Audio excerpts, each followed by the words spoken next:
Shalin's Kitchen Art. ഇന്ന് ഞാൻ പരിചയപ്പെടുത്തുന്നത് ചോക്ലേറ്റ് ബിസ്ക്കറ്റ് പുഡിംഗ് ആണ്.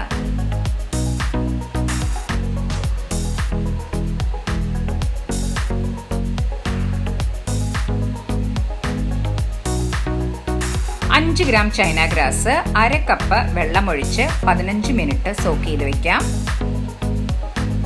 20 ബിസ്ക്കറ്റ് എടുത്തിട്ടുണ്ട്. ഇത് നമുക്ക് മിക്സിയുടെ ജാറിലിട്ട് ഒന്ന് നല്ല ഫൈൻ പൗഡർ ആക്കി എടുക്കാം. ഇപ്പൊ നന്നായിട്ട് പൊടിച്ചെടുത്തിട്ടുണ്ട്.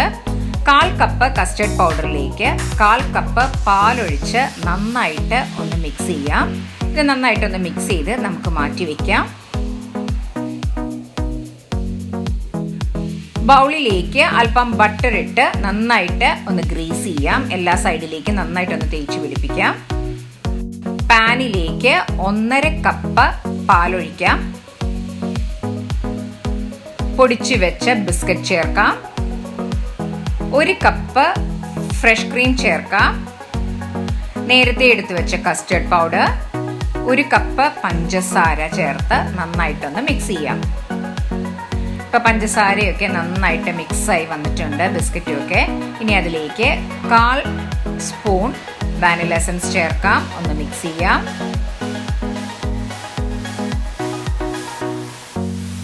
ഇനി നമുക്ക് ഗ്യാസ് ഓൺ ചെയ്യാം. ഇനി അതിലേക്ക് നേരത്തെ സോക്ക് ചെയ്ത് വെച്ച ചൈന ഗ്രാസും കൂടെ ചേർത്ത് ലോ ടു മീഡിയം ഫ്ലെയിമിലിട്ട് നന്നായിട്ട് ഒന്ന് മിക്സ് ചെയ്തെടുക്കാം. ഞാൻ സൺഫീസ് ബിസ്ക്കറ്റാണ് എടുത്തിരിക്കുന്നത്. നമുക്ക് മാരി ബിസ്ക്കറ്റോ ഏതെങ്കിലും നല്ല ബിസ്ക്കറ്റ് നമുക്കിത് യൂസ് ചെയ്യാവുന്നതാണ്. ഇപ്പം നല്ല തിക്ക് കൺസിസ്റ്റൻസി ആയിട്ടുണ്ട്. ഗ്യാസ് ഓഫ് ചെയ്യാം. ഇനി നമുക്ക് ബൗളിലേക്ക് ബിസ്ക്കറ്റ് മിശ്രിതം ചേർക്കാം.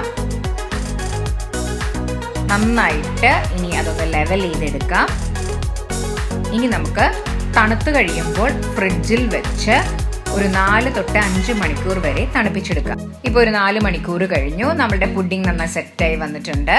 ഇനി നമുക്കത് ഡീമോൾഡ് ചെയ്യാം. ഇപ്പൊ നല്ല പെർഫെക്റ്റ് ഷേപ്പിലാണ് നമുക്ക് കിട്ടിയിരിക്കുന്നത്.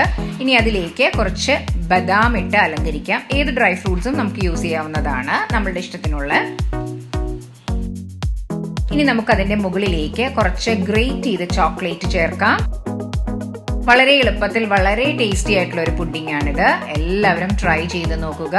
നിങ്ങൾക്ക് ഇഷ്ടപ്പെട്ടെങ്കിൽ ലൈക്ക് ചെയ്യാനും ഷെയർ ചെയ്യാനും സബ്സ്ക്രൈബ് ചെയ്യാനും സപ്പോർട്ട് ചെയ്യാനും മറക്കരുത്. തൊട്ടടുത്തുള്ള ബെൽ ഐക്കൺ പ്രസ് ചെയ്താലേ ഇനി ഞാൻ അടുത്തിടുന്ന വീഡിയോയുടെ നോട്ടിഫിക്കേഷൻ കിട്ടുകയുള്ളൂ. Thanks for watching my channel.